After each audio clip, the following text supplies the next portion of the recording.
వచ్చిందే మన హయత్ నగర్ కి సిఎంఆర్ వస్త్ర ప్రపంచం వచ్చింది మన ఊరికే లేటెస్ట్ ట్రెండీ ఫ్యాషన్స్ తెచ్చింది మన చెంతకే సిఎంఆర్ షాపింగ్ మాల్ ఇప్పుడు మన హయత్ నగర్ లో ప్రపంచ స్థాయి షాపింగ్ అనుభూతి సిఎంఆర్ లోనే. నమస్తే, వెల్కమ్ టు పురా లోకల్ న్యూస్. ముందుగా హెడ్లైన్ చూద్దాం.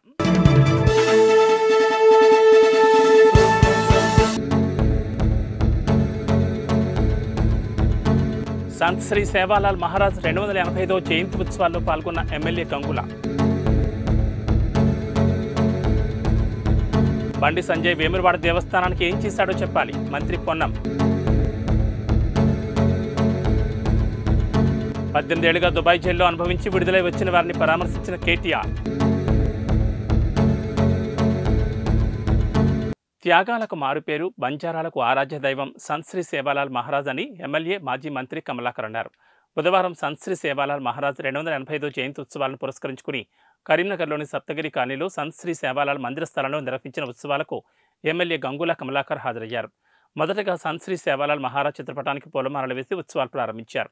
ఈ సందర్భంగా కమలాకర్ మాట్లాడుతూ శ్రీ సేవాలాల్ మహారాజ్ త్యాగాలకు ప్రతీకని, ధైర్యానికి మారుపేరని కొనియాడారు. దేశం కోసం బంజారాలు ప్రాణత్యాగాలు చేశారని అన్నారు. సంత్ శ్రీ సేవాలాల్ మహారాజ్ జీవిత చరిత్రను భావితరాలకు తెలియజెప్పాల్సిన అవసరం ఉందని అన్నారు.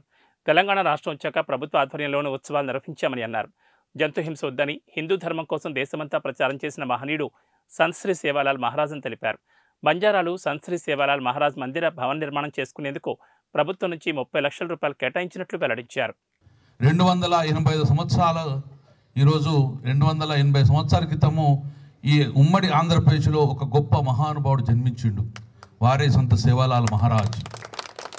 ఆ 280 సంవత్సరాలలో ఈ దేశం మొత్తాన్ని కూడా కాలినడకను పర్యటించుకొని ఒక గిరిజనులే కాదు, ఒక బంజారాలే కాదు, అందరూ కూడా శాంతిని కోరుకోవాలని, హింస తావు ఉండద్దని, ముఖ్యంగా మాంసాహారానికి దూరంగా ఉండాలని, బంజారాల అభ్యున్నతి కోరుకోవాలని చెప్పేసి పాదయాత్ర చేసిన ఒక గొప్ప మహానుభావుడు సంత్ సేవాలాల్ మహారాజ్. అందుకే ఈరోజు 285వ సంవత్సరం యొక్క వారి జన్మదినాన్ని మనం జరుపుకుంటున్నాం.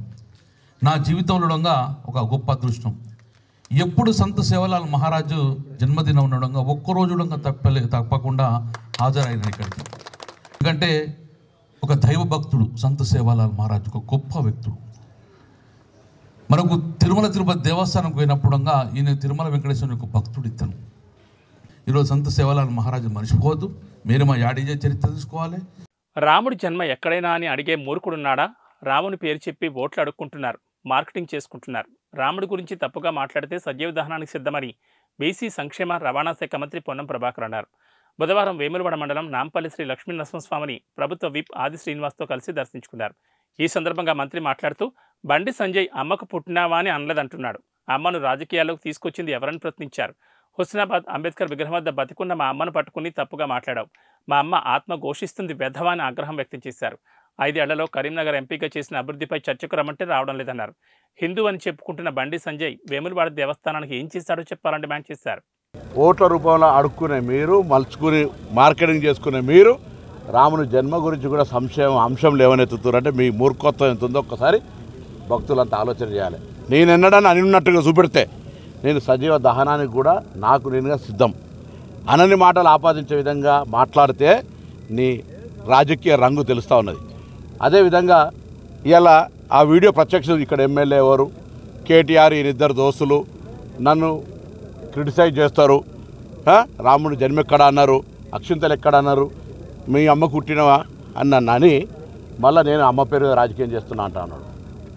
నేను మా అమ్మ పేరు మీద రాజకీయం, అమ్మ ప్రస్తావన తెచ్చింది ఎవడు, అమ్మను రాజకీయాలకు తీసుకొచ్చింది ఎవడు? దాని తర్వాత హుస్నాబాద్ నిండు అంబేద్కర్ స్టాచ్యూ దగ్గర బతికున్న మా అమ్మను పట్టుకొని ఆత్మ ఘోషిస్తుంది విధవా, నువ్వు మళ్ళీ మా అమ్మ కాలు ముక్తా అంటున్నావు. 18 సంవత్సరాలుగా దుబాయ్ జైల్లో మగ్గి శిక్ష అనుభవించి విడుదలై వచ్చిన రాజన్న సిరిసిల్ల జిల్లా పెద్దూరు గ్రామస్తులైన శివరాత్రి మల్లేశం, శివరాత్రి రవిలను కలిసి వారి కుటుంబాలను పరామర్శించారు టీఆర్ఎస్ వర్కింగ్ ప్రెసిడెంట్ మాజీ మంత్రి సిరిసిల్ల ఎమ్మెల్యే కేటీఆర్.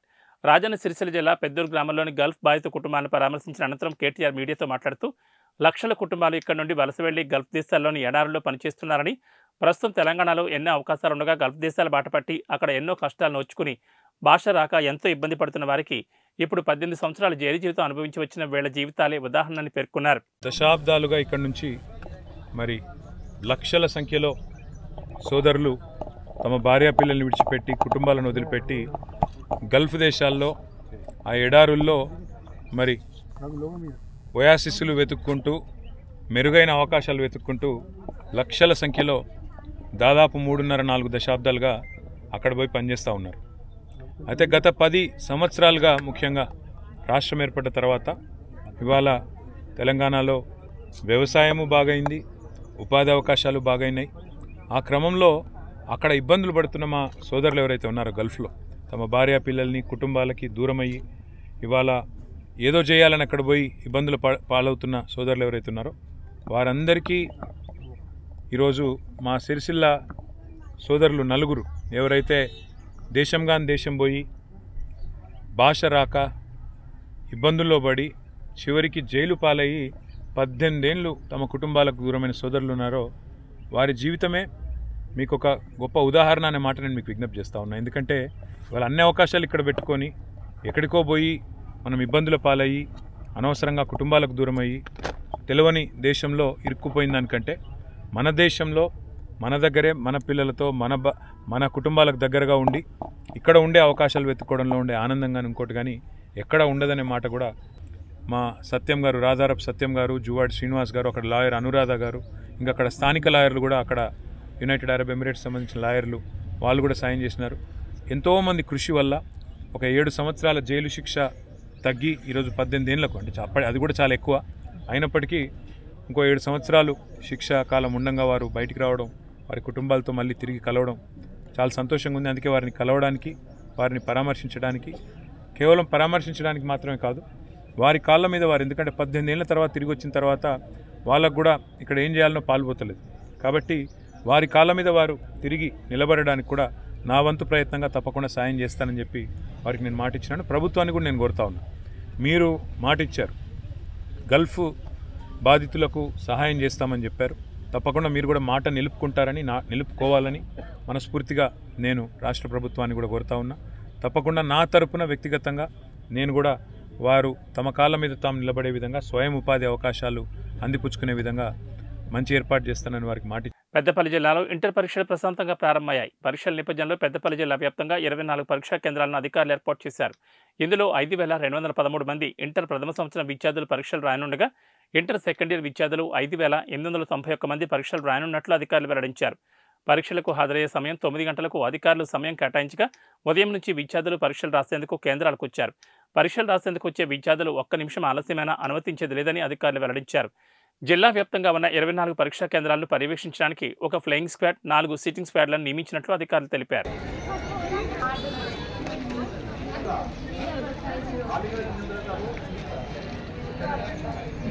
రాజన్న సిరిసిల్ల జిల్లా సిరిసిల్ల పట్టణంలోని అంబేద్కర్ చౌక్ వద్ద సిఐటి ఆధ్వర్యంలో కార్మికులు మహాధర్నా చేపట్టారు. ప్రభుత్వం సిరిసిల్లలో నెలకొన్న వస్త్ర సంక్షోభాన్ని నివారించాలని, తక్షణమే బతుకమ్మ చీరలను, ప్రభుత్వ ఆర్డర్లను, పెండింగ్ బకాయిలను, సబ్సిడీ డబ్బులను అందించి అన్ని రంగాల కార్మికులకు, ఆసాములకు పని కల్పించాలని, నేతన్నల ఆకలి కేకలు ప్రభుత్వానికి వినిపించాలని సిఐటియు ఆధ్వర్యంలో పెద్ద ఎత్తున మహాధర్నా చేపట్టారు. మొదటగా ప్రభుత్వ కళాశాల మైదానం నుంచి ర్యాలీగా బయలుదేరిన కార్మికులు ఆసాములు నేతన్న చౌక్ వద్ద నుండి అంబేద్కర్ చౌక్ వద్దకు ర్యాలీ సాగింది. అనంతరం సిఐటియు ఆధ్వర్యంలో కార్మికులు, ఆసాములు మహాధర్నా చేపట్టారు. ఈ సందర్భంగా సిఐటియు నాయకులు మాట్లాడుతూ నేతన్నలకు ఉపాధి లేకపోవడంతో తమ కుటుంబాలను పోషించుకునేందుకు అనేక ఇబ్బందులు గురవుతున్నారని, ఇక్కడి కార్మికులు మరమగ్గాలు బంద్ కావడంతో కార్మికులు రోడ్డున పక్కన నిలబడి పనుల కోసం హోటళ్లలో ఛాయ్ కప్పులు కడుతూ కూలి పనులకు వెళ్లి మట్టి పనులు చేస్తున్నారని ఆవేదన వ్యక్తం చేశారు. వైఖరిని బట్టి పౌర్ణం కార్మికుల యొక్క జీవితం ఆధారపడి ఉన్నది. అందుకని బకాయి ఉన్నటువంటి డబ్బులు వెంటనే రిలీజ్ చేయాలని మేము ప్రభుత్వానికి డిమాండ్ చేస్తున్నాం. అదేవిధంగా 5,000 మంది కార్మికులకు సంబంధించి యార్న్ సబ్సిడీ 18 కోట్లు బాకీ ఉందట. ఈ 18 కోట్ల రూపాయలు కూడా వెంటనే రిలీజ్ చేయాలని మేము డిమాండ్ చేస్తున్నాం. ఇప్పుడు గవర్నమెంట్ చెప్తున్నది ఏంది, కాంగ్రెస్ వాళ్ళు మేము వచ్చి ఇంకా 100 రోజులు కాలేదు అని. అయ్యా 100 రోజులు కాలేదు కానీ మీ ప్రభుత్వంలో ఉన్న పెద్దోళ్ళు, కాంట్రాక్టర్లు 100 కోట్ల రూపాయలు బిల్లులు అప్పుడే తీసుకున్నారు. మరి మీరు మాత్రం బిల్లులకు పైసలు తీసుకోవడానికి డబ్బులు ఉన్నాయా? పౌర్ణం కార్మికులకు సంబంధించి సుమారు 283 కోట్ల రూపాయలు బాకీలు ఇవ్వడానికి మీకు చేతులు రావట్లేదా అని అడుగుతున్నాం. అదేవిధంగా 5,000 మంది కార్మికులకు సంబంధించి 18 కోట్ల రూపాయలు యార్ సబ్సిడీ డబ్బులు కూడా రాలేదంటే నిజంగా సిగ్గుచేటు. అందుకని ఈ డబ్బులకి మిగతా కాంట్రాక్టర్లకు ఇచ్చే డబ్బులకి లింక్ పెట్టొద్దు. ఇది పేదవాళ్లకు సంబంధించినటువంటి సమస్య. 30,000 మంది కార్మికులు ఈ వృత్తి మీద ఆధారపడి బ్రతుకుతున్నారు. అందుకని ఈ ఆధారపడి బ్రతుకుతున్నటువంటి కార్మికులకి న్యాయం చేయడానికి ప్రభుత్వం వెంటనే స్పందించాలని సందర్భంగా మేము డిమాండ్ చేయడం అనేది జరుగుతూ ఉంది. అదేవిధంగా కేటీఆర్ గారు నిన్నటిదాకా చేనేత శాఖ మంత్రి, ఇప్పుడు తుమ్మల నాగేశ్వరరావు గారు చేనేత శాఖ మంత్రి. మరి కేటీఆర్ గారు కూడా నా నియోజకవర్గ ప్రజలు ఇబ్బంది పడుతున్నారు, మీరు ఎందుకు స్పందించడం లేదని ఈ ప్రభుత్వాన్ని నిలదీయాలి. కానీ ఈ ప్రభుత్వాన్ని ఇంకా నిలదీయటం లేదు. బీజేపీ జాతీయ ప్రధాన కార్యదర్శి కరీంనగర్ ఎంపీ బండి సంజయ్ ప్రజాహిత యాత్రలో తీవ్ర ఉద్రిక్తత చోటు చేసుకుంది. బండి సంజయ్ కాన్వాయ్పై కొందరు గుర్తు తెలియని వ్యక్తులు కోడిగుడ్లతో దాడి చేశారు. ఈ ఘటన హన్మకొండ జిల్లా భీమదేవరపల్లి వంగర గ్రామంలో చోటు చేసుకుంది. దీంతో అక్కడ పోలీసులు భారీగా మోహరించారు. బండి సంజయ్ చేపట్టిన ప్రజాహిత యాత్రలో భాగంగా బుధవారం వంగర్లో పర్యటించారు. అక్కడ దివంగత మాజీ ప్రధాని పివి నరసింహారావు ఇంటిని సందర్శించారు. అనంతరం బండి సంజయ్ అక్కడి నుంచి బయలుదేరే సమయంలో గుర్తు తెలియని వ్యక్తులు ఆయన కాన్వాపై కోడిగుడ్లు విసిరారు. దీంతో అక్కడ తీవ్ర ఉద్రిక్తత చోటు చేసుకుంది. ఈ దాడులకు పాల్పడింది కాంగ్రెస్ కార్యకర్తలేనని బండి సంజయ్ బీజేపీ నేతలు ఆరోపిస్తున్నారు. మంత్రి పొన్నం ప్రభాకర్ ఆదేశాలతో కాంగ్రెస్ శ్రేణులు ఈ దాడులకు పాల్పడుతున్నారని మండిపడుతున్నారు. ఈ పరిణామాలపై బండి సంజయ్ తీవ్ర ఆగ్రహం వ్యక్తం చేశారు. తనకు పోలీస్ సెక్యూరిటీ అవసరం లేదని, స్టైల్ కోసం వచ్చిన సెక్యూరిటీ తమకు ఎందుకని ప్రశ్నించారు. అవసరం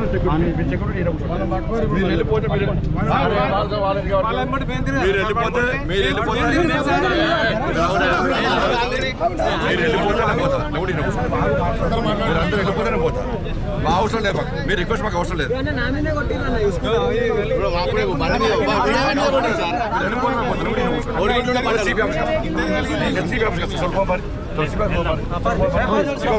మీరు వెళ్ళిపోరు, మరి మీ సెక్యూరిటీ వెళ్ళిపోరు, మీ సెక్యూరిటీ వెళ్ళిపోరు. మీరు ఫస్ట్ మాకు చేత కొట్టుకుంటూ పోతాం, దొరుకుకుండా కొట్టుకుంటాం. మేము ఓపిక పడుతున్నాం, మేము లా అండ్ ఆర్డర్ కాపాడుతున్నాం, మేము పోలీస్ సపోర్ట్ చేస్తున్నాం. మేము నిన్నటి నుంచి చేసినా ఇక్కడ మేము ఇబ్బంది పడతలేము. కానీ మీరు వస్తున్నారు, పోతున్నారు, చూస్తున్నారు తప్ప మాకు బందోబస్తు చూపడుతున్నారు తప్ప ఆ సెక్యూరిటీ మాకు అవసరం లేదు. మీ సెక్యూరిటీ అవసరం లేదు. సేమ్ గతంలో గవర్నమెంట్ ఎట్లుందో ఇప్పుడు అట్లే, అంత గవర్నమెంట్ కానీ సేమ్ గవర్నమెంట్, సేమ్ పోలీసు, కొంతమంది అధికారులు చేస్తున్నారు. ఒక కానిస్టేబుల్ ఎన్నో చచ్చిపోతున్నారు. వాడు కానిస్టేబుల్ అవసరం, మీరు వెళ్ళిపోండి, సెక్యూరిటీ అవసరం లేదు మాకు. ఈ స్టైల్ కోసం వచ్చే సెక్యూరిటీ మాకేందుకు sir? Ladies water sir, ladies మీద వాటర్ అన్న, లోపల ఇద్దరే సార్ పట్టుకరండి సార్. మీరు మాట్లాడకూడదు మధ్యలో, అన్నం మాట్లాడుతున్నారు. మీరు అన్న వెళ్ళిపోరండి, సెక్యూరిటీ అవసరం లేదు. మేమే తుపాకులం, మేమే బుల్లెట్లో. వాళ్ళు కూడా ఎండలో అజపోతున్నారు. మేము వస్తే మధ్య ఆపేస్తాను, మీరు మధ్య ఆపితే స్టేజ్ కూడా అవుతారు. మీతో మీరు డిసైడ్ చేసుకోండి. హుజూరాబాద్ నియోజకవర్గ ఇన్ఛార్జ్ బడితల ప్రణవ్ ఈరోజు మీడియా సమావేశంలో మాట్లాడారు. నిన్న సీఎం రేవంత్ రెడ్డి మరో 2 పథకాలు ప్రారంభమవడం సంతోషమని, 500 రూపాయలకే గ్యాస్, 200 యూనిట్ల వరకు ఉచిత విద్యుత్ పథకాలు ప్రారంభించినందుకు రాష్ట్ర ముఖ్యమంత్రి రేవంత్ రెడ్డికి హుజూరాబాద్ ప్రజల పక్షాన ధన్యవాదాలు తెలిపారు. రానున్న రోజుల్లో కాంగ్రెస్ పార్టీ ప్రకటించిన 6 గ్యారంటీలను అమలు చేసే బాధ్యత మాదేనని ఆయన అన్నారు. ఇందిరమ్మ కమిటీలను త్వరలోనే ప్రకటిస్తాం, నేరుగా లబ్ధిదారులకు అందజేసే బాధ్యత కమిటీ చూసుకుంటుందని, దళిత బంధు విషయంపై అనవసరపు రాద్ధాంతం చేస్తున్నారని, ఆనాడు ఉప ఎన్నిక సమయంలో ఓట్ల కోసమే దళిత బంధు పథకాన్ని ప్రవేశపెట్టారని, పథకం ప్రకటించిన తర్వాత 2వ విడత ఇవ్వడంలో ఎందుకు జాప్యం చేశారని, పూర్తి స్థాయిలో వాటిని ఇవ్వకుండా దళితులను మోసం చేశారని అన్నారు. రాష్ట్ర మంత్రి పొన్నంపై బండి చేసిన అనుచిత వ్యాఖ్యలను బేషరతుగా వాపసు తీసుకోవాలి, క్షమాపణ చెప్పాలని, వ్యక్తిగత రాజకీయాలు మంచిది కాదని, రాజకీయాల్లో హుందాగా ఉండాలని అన్నారు. మీ అకౌంట్లో ఏవైతే డబ్బులు ఉన్నాయో అవి ఎటు పోవు, అది ఫ్రీజ్ చేసి హోల్డ్లో పెట్టారు. అది వెనుకకి ఏదైతే తప్పుడు ప్రచారం జరుగుతుందో అది అవాస్తవం. దాదాపు 250 నుంచి 270 కోట్లు ఏదైతే 2వ విడతలు రావాల్సిన డబ్బు ఉందో అది మీ ఖాతాలో సురక్షితంగా ఉంది. ఇంట్రెస్ట్ కూడా పడుతుంది. దాంట్లో వెనుకకు పోతారు, గవర్నమెంట్ రాని వెనుకకు తీసుకుపోయినరు. ఏవైతే తప్పుడు ప్రచారాలు చేస్తుండో వాటిని అన్నిటినీ మేము ఖండిస్తున్నాం. అది తప్పుడు ప్రచారాలు. ఖచ్చితంగా డబ్బులు సేఫ్గా మేము కాంగ్రెస్ పార్టీ మేము వచ్చిన తర్వాత ఇక మా నాయకత్తులు ఇక్కడ మా చాలామంది దళిత నాయకులు వచ్చి రిప్రజెంటేషన్ ఇచ్చిండ్రు, సీనియర్ నాయకులు అందరూ వచ్చి రిప్రజెంటేషన్లు ఇచ్చిండ్రు. ఎందుకంటే ప్రజలు వాళ్ళ దగ్గరకు వచ్చి మరి దళిత బంధువులు అడిగినప్పుడు కలెక్టర్ దగ్గర కానివ్వండి, డిప్యూటీ సీఎం గారి దగ్గర కానీ సీఎం దృష్టికి కూడా ముఖ్యంగా పొన్నం ప్రభాకర్ గారు వారి దృష్టికి తీసుకుపోయిన వారు కూడా దీనిపైన ఆరా తీస్తున్నారు. ఖచ్చితంగా దాన్ని ఏ విధంగా రిలీజ్ చేయాలి ఏందని లాస్ట్ టైం లాగా ఇష్టమేట్ చేసి అవకతవకలు జరిగినాయి. ఈసారి అట్లాంటివి కాకుండా కానివ్వండి చూసుకొని ఒక పద్ధతిలా చేద్దామనేది ప్రక్రియ నడుస్తుంది. ఖచ్చితంగా మేము విన్నపించేది ఏంటంటే ఎటువంటి అగాత్యాలు కానివ్వండి ధర్నాలు కానివ్వండి చేయొద్దని చెప్పి మిమ్మల్ని మేము కోరుతున్నాము. ఎలక్షన్లకి ఎంపీ ఎలక్షన్లకి మేమంతా పార్టీ ప్రక్షాళన చేసుకొని ఇంకా గట్టిగా ముందుకు పోవడానికి ఇక్కడ గెలుపుకి హుజరాబాద్ నియోజకవర్గంలో గట్టి మెజారిటీ ఇవ్వడానికి మేము కొత్త కమిటీలు అనేటివి ఏర్పాటు చేసుకోవడానికి మేము ముందుకు పోతున్నాం.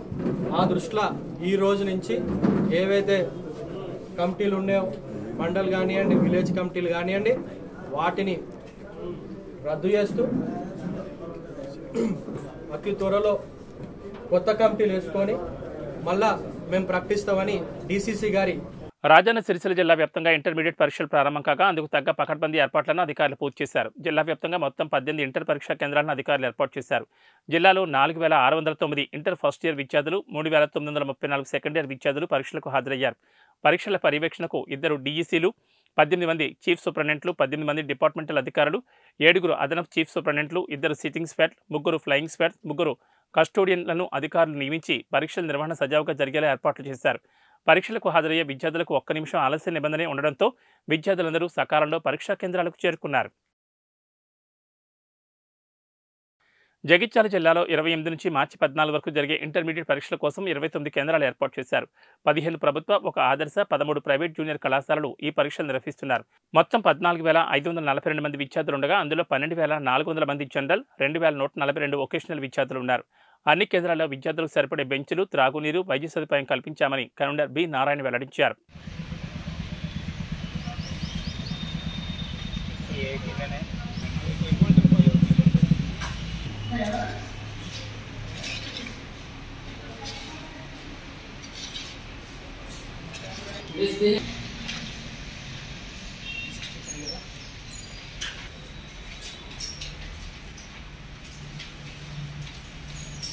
రేపు జరగబోయే విజయ సంకల్ప యాత్రతో తెలంగాణ రాష్ట్రంలో 12 పైచీలకు ఎంపీ సీట్లు గెలుస్తామని ధీమా వ్యక్తం చేశారు కంటోన్మెంట్ బీజేపీ నాయకులు, సివిల్ నామినేట్ సభ్యుడు జె రామకృష్ణ. కంటోన్మెంట్లో జరుగుతున్న సంకల్ప యాత్రకు ప్రముఖ నాయకురాలు ఖుష్బు ప్రత్యేకంగా విచ్చేసి ప్రజలు, కార్యకర్తలను ఉద్దేశించి ప్రసంగించనున్నారు. మరోవైపు మల్కాజ్గిరి ఎంపీ అభ్యర్థి విషయమై స్పష్టత వచ్చే అవకాశం ఉందని చెప్పారు. దేశవ్యాప్తంగా మోడీ నినాదం ప్రభావం చూపే అవకాశం ఉందని ఈ సందర్భంగా వెల్లడించారు. ఈసారి 12 మీద తెలంగాణలో ఎంపీ సీట్లు గెలుస్తాం. అభ్యర్థులు ఎప్పటి వరకు ప్రకటించే అవకాశం? అది పార్టీ నిర్ణయం వల్ల మన చర్య. ఇప్పటికీ ఈటల రాజేందర్ ఇంటి దగ్గరికి అందరూ వారి టికెట్ కన్ఫర్మ్ అయిందని కార్యకర్తలు అంటే ఆయన ఈ ర్యాలీలో కూడా విజయ సంకల్ప యాత్రలో కూడా చాలా ప్రధాన పాత్ర ఉంది. మరి దానికి మన మీటింగ్ అయి ఉండొచ్చు. ఏదైనా కానివ్వండి పార్టీ నిర్ణయం పార్టీ తొందరలో వెల్లడిస్తుంది. అంటే మీరు షూర్ షాట్గా అడిగారు కాబట్టి నేను అవి మా అంచనా ప్రకారం, నా అంచనా ప్రకారం 12 మీద అన్ని చెప్పినాను. అది 17 కావచ్చు, 16 కావచ్చు, 17 కూడా కావచ్చు. మల్కాజ్గిరి సుమారుగా జీవీఆర్ గార్డెన్స్ నుంచి అరౌండ్ 10 o'clock మా యొక్క యాత్ర ఖుష్బు గారు మీటింగ్ తర్వాత యాత్ర మొదలవుతుంది. కంటోన్మెంట్లో ఇంచుమించి అన్ని వార్డులు టచ్ చేసుకుంటా ఆ రూట్ మ్యాప్ కూడా మీకు మేము షేర్ చేస్తాము.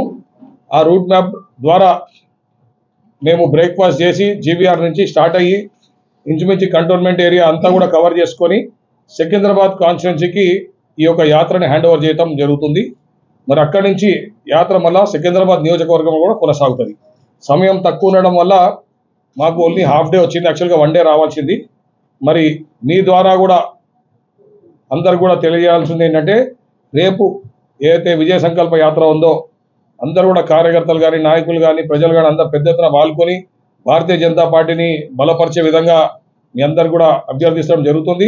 నాకు కూడా ఎంపీ టికెట్ ఇస్తే బాగుంటుందని నేను పార్టీ హైకమాండ్ని అర్జీ పెట్టుకోవడం జరిగింది. మరి వాళ్ళు కన్సిడర్ చేసి అన్ని ఈక్వేషన్స్ చూసి బాగుంటే తప్పకుండా ఇస్తారు. ఎటువంటి సామాన్యుడికి టికెట్ ఇవ్వాల్సిందంటే ఏకైక పార్టీ అంటే భారతీయ జనతా పార్టీ. దీంట్లో ఎటువంటి క్రైటీరియా ఉండదు. పార్టీకి హార్డ్ వర్కరు, లేకపోతే కమిట్మెంట్ ఉన్న లీడరు, లేకపోతే పార్టీకి ఫ్యూచర్లో వస్తాడు అన్న ఉద్దేశంలో ఎవరికైనా టికెట్ రావచ్చు. దాంట్లో నేను కూడా ఆశిస్తున్నా.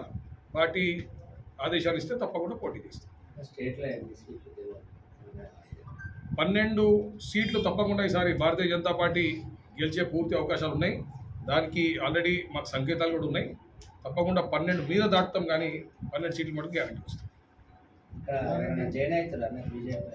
చాలా మంది ఉన్నారు. వాళ్ళు కూడా ఈరోజు భారతీయ జనతా పార్టీని చూసి ఆకర్షితులై చాలామంది బీఆర్ఎస్ నుంచి కానివ్వండి, కాంగ్రెస్ నుంచి కానివ్వండి ఈరోజు చేరడానికి తయారున్నారు. మేమందరం కూడా స్వాగతిస్తాం. భారతీయ జనతా పార్టీలో అందరూ కూడా స్వాగతిస్తాం. మీతో పాటు ఎవరెవరు రేస్లో ఉన్నారు అనేది మీ నోటి నుంచి అంటే 32 మంది దరఖాస్తు పెట్టుకోవడం జరిగిందన్న. ఆ లిస్టు పెద్ద ఉంది, మీకు షేర్ చేస్తా. 32 మంది అడుగుతున్నారు నాతో సహా కలిపి. 5 మంది పేర్లు ఇక లిస్టు నేను షేర్ చేస్తా, అందరి పేర్లు రాయచ్చు. ఎందుకంటే దాని నేను కింద మీద చెప్పొచ్చు. ఈ లిస్టు షేర్ చేస్తా, రెడీమేడ్ లిస్ట్ ఉంది.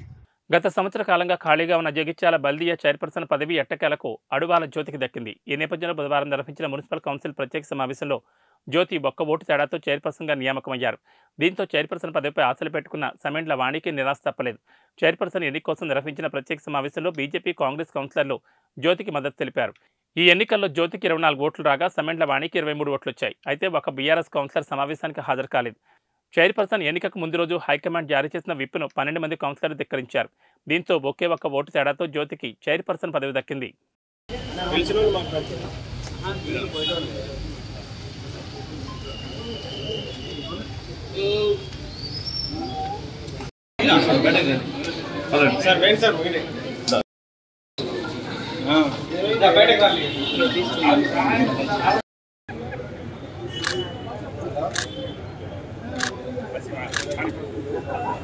అందరికీ నమస్కారము. ఇవాళ एक मिनट टायर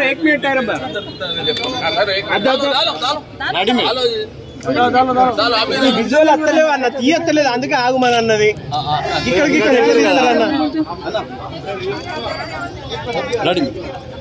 ఈరోజు మున్సిపల్ ఎలక్షన్ జరిగిన సందర్భంగా చైర్మన్ ఎన్నుకోవడం జరిగింది.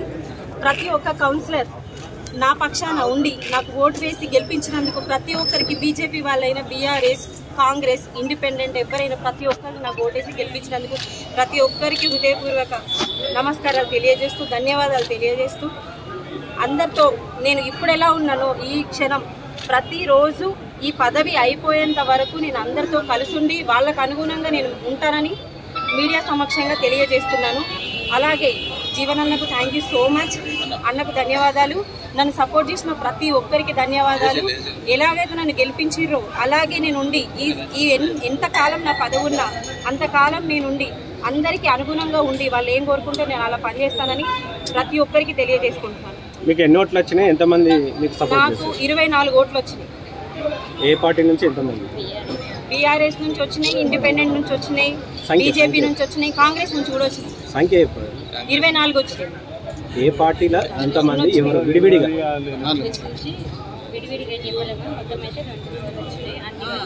12 బీఆర్ఎస్ వచ్చినాయి, 7 కాంగ్రెస్ వచ్చినాయి, 2 బీజేపీ వచ్చినాయి, ఇండిపెండెంట్ 3 వచ్చినాయి, ఎంఐఎం 1 వచ్చింది, ఇండిపెండెంట్ 2 వచ్చినాయి. పార్టీ మారుతున్నారా?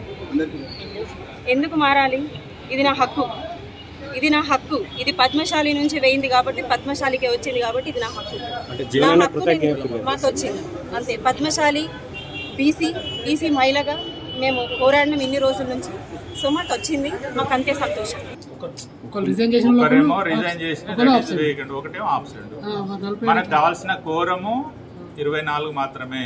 ఇప్పుడు మీరు 47 కౌన్సిలర్లు వచ్చారన్నారు కదా? 47 అంటే 47 మంది కౌన్సిలర్లు ఉన్న 47 టోటల్ వచ్చింది కదా. అంటే ఎక్సఫిషియో మెంబర్ని కలుపుకొని 47